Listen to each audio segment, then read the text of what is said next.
Welcome to Chapter 5 of the 7 ways that the Thaw found me. And now we're getting into the deeper work, which I'll put into 2 categories: condemnations and commitments. And this is where self-forgiveness happens.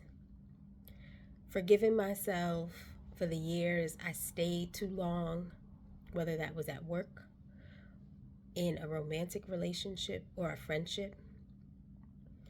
Forgiving myself for the times that I abandoned my own knowing, and for the ways that I mistook endurance for devotion.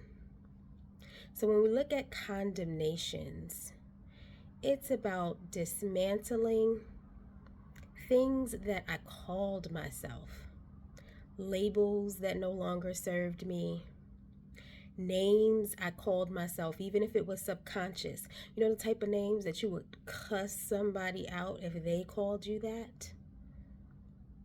And all the things that I had inherited about pleasure, about rest, about ease, about desire, about who I was at my essence. I had to forgive those condemnations, and I had to dig for them. And then that moves into commitments. I started to decommission the commitments that were no longer alive in my body.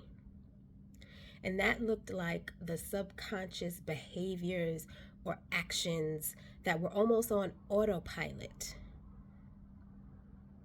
That could have came up from childhood, that could have came up. Quite a few of them came up when my dad transitioned, and a little bit before when he was just sick. And I did this work. No drama, no apology, just truth reclaiming its authority so that I can walk in my freedom boldly, powerfully, unapologetically. And that's the work, right?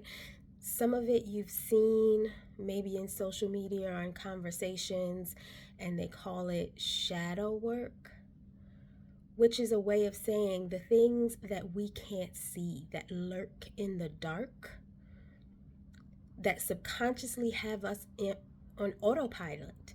Even if we want to go left, something about it pulls us to the right.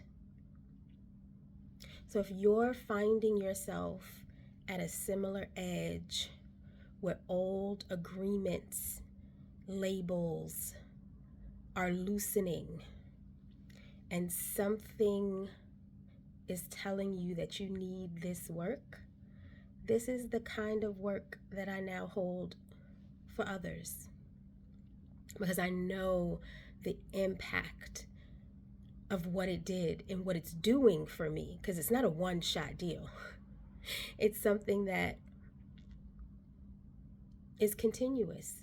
As you grow, as you elevate, there are things that you need to leave behind. And that's where I felt the freedom, and that's where you can feel the freedom.